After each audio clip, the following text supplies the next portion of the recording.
రాష్ట్ర అభివృద్ధి కోసం రాత్రి పగలు కష్టపడుతున్నామని, పేదల రుణం తీర్చుకునేందుకు అహర్నిశలు శ్రమిస్తున్నామని సీఎం చంద్రబాబు అన్నారు. ప్రజల సంతోషాన్ని చూసి కష్టాన్ని మర్చిపోతున్నట్లు పేర్కొన్నారు. పేదల సేవా కార్యక్రమంలో సీఎం చంద్రబాబు పాల్గొన్నారు.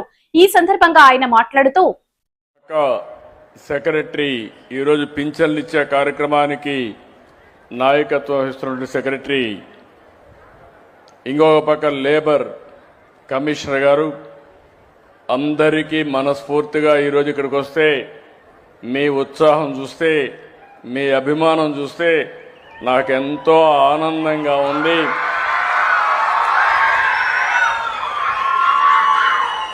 ఎందుకు నేను ఈ మాట అంటున్నానంటే, 2 సంవత్సరాల కంటే ముందు మనం ఎక్కడా ఈ విధంగా కూర్చొని ఫ్రీగా మాట్లాడుకునే పరిస్థితి లేదు. కనీసం నవ్వే పరిస్థితి కూడా లేదు. రాజకీయ నాయకులు బయట తిరిగే పరిస్థితి కూడా లేదు. ఈరోజు మేడే కార్మికులకు ఏ విధంగా అయితే స్వాతంత్రం వచ్చిందో 3 విధాలుగా ఆలోచిస్తే, ఒకటి ప్రజలందరికీ మరో స్వాతంత్రాన్ని తీసుకొచ్చిన ఘనత ఎన్డీఏ ప్రభుత్వాన్ని చెప్పి మరొక్కసారి మీ అందరికీ తెలియజేస్తున్నా. ఆ రోజు నేను, జనసేన అధినేత పవన్ కళ్యాణ్ గారు, ప్రధానమంత్రి నరేంద్ర మోడీ గారు ముగ్గురం కలిసి ఒకే హామీ ఇచ్చాం. ఆ హామీ ఈ రాష్ట్రాన్ని పునర్నిర్మాణం చేస్తామని, మళ్లీ పూర్వ వైభవం తీసుకొస్తామని చెప్పాం. ఆ మాట కోసం, మేమిచ్చిన హామీని నిలబెట్టుకోవడం కోసం 2 సంవత్సరాలుగా దగ్గర 22 నెలలు అయింది. 23వ నెల. ప్రతిరోజు లెక్క పెట్టుకుంటున్నాం, ప్రతి గంట లెక్క పెట్టుకుంటున్నాం, రాత్రింబగళ్ళు పనిచేస్తున్నాం.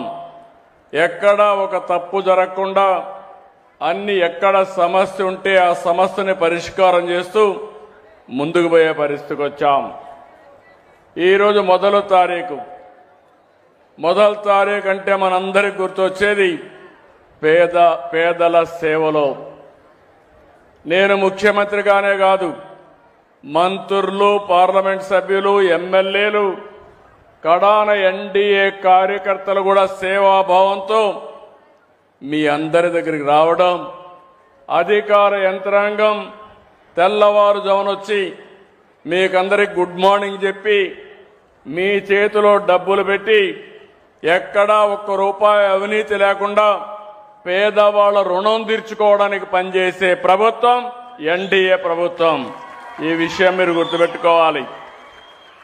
ఈరోజు ఇంకొక పక్క, ఈరోజు మనం చూస్తే కష్టజీవులు, మేడే అంటే గుర్తొస్తుంది. శ్రమ దోపిడీ జరగకూడదని ఈరోజు నందమూరి తారక రామారావు గారికి జన్మ ఇచ్చిన స్థలం ఈ స్థలమే, ఈ ప్రాంతమే. తెలుగుదేశం పార్టీలో చక్రం పెట్టాడు, నాగలి పెట్టాడు. ఇంకో పక్కన చూస్తే పేదవాళ్ల కోసం ఆ రోజే గుడిసె కూడా పెట్టి, ఇల్లు పెట్టి ఎంబ్లమ్నే డిసైడ్ చేశారు. ఆ రోజు ఆయన దూరదృష్టితో ఆలోచించాడు. పసుపు శుభం. ఏ వ్యక్తి ఏ మంచి పని చేయాలన్నా పసుపు లేకుండా ఆ కార్యక్రమం పూర్తి కాదు.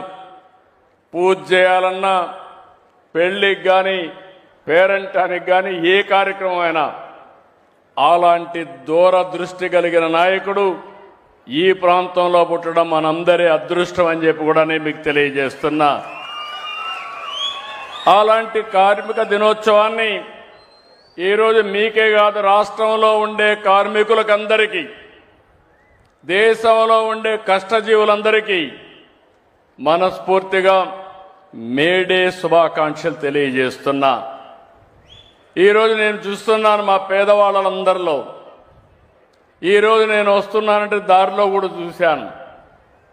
మీ ఆనందం చూసినప్పుడు నేను పడిన కష్టం మర్చిపోయి ఇంకా గట్టిగా కష్టపడాలనే ఆలోచన మా అందరికీ వస్తా ఉంది.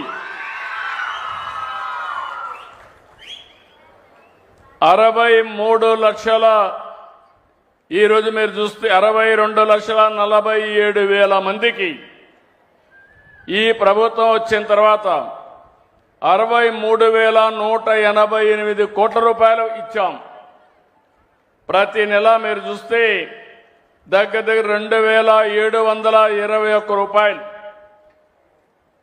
అంటే డబ్బులున్నా లేకపోయినా 2,721 కోట్లు మీకోసం రెడీగా పెడితే తప్ప ఆ రోజు మొదటి తారీఖు గడవదు.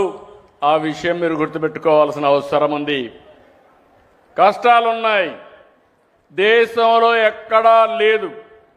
సంవత్సరానికి 33,000 కోట్ల రూపాయలు ఖర్చు పెట్టి ఏకైక ప్రభుత్వం భారతదేశంలో. అంతేకాదు, అతిపెద్ద డీబీటీ ప్రోగ్రాం ఈ పెన్షన్ల కార్యక్రమం అని చెప్పి కూడా నేను మీకు తెలియజేస్తున్నా. నేను దీన్ని భారంగా ఆలోచించడం లేదు, బాధ్యతగా ఆలోచిస్తున్నా. పేదవాళ్ళకి వెసులుబాటు కల్పించడానికి ఈ ప్రోగ్రాం ఎంతో వెసులుబాటు ఇస్తుంది. ఉదాహరణకు మీరు చూస్తే 4,000, దివ్యాంగులకు 6,000, కిడ్నీ పేషెంట్లు ఉంటే 10,000, మంచానికి పరిమితమైతే 15,000 మానవతా దృక్పథం ఇచ్చే ఏకైక ప్రభుత్వం ఆంధ్రప్రదేశ్లో ఉండే ఎన్డీఏ ప్రభుత్వం అని చెప్పి కూడా నేను మీకు తెలియజేస్తున్నా.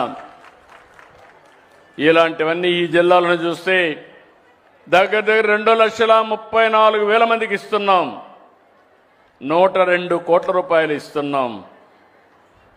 ఇంకో పక్క ఎవరైనా భర్త చనిపోతే ఎక్కడ ఆలోచించే పని లేదు, ఎంత డబ్బులైనా పర్వాలేదు, ఆటోమేటిక్గా మీకు పెన్షన్ ఇచ్చే కార్యక్రమానికి శ్రీకారం చుట్టాం. అయితే ఈరోజు ఇంకొక పక్కన మీరు చూస్తే ఇప్పటి వరకు లక్షల మందికి పింఛన్లు ఇచ్చినా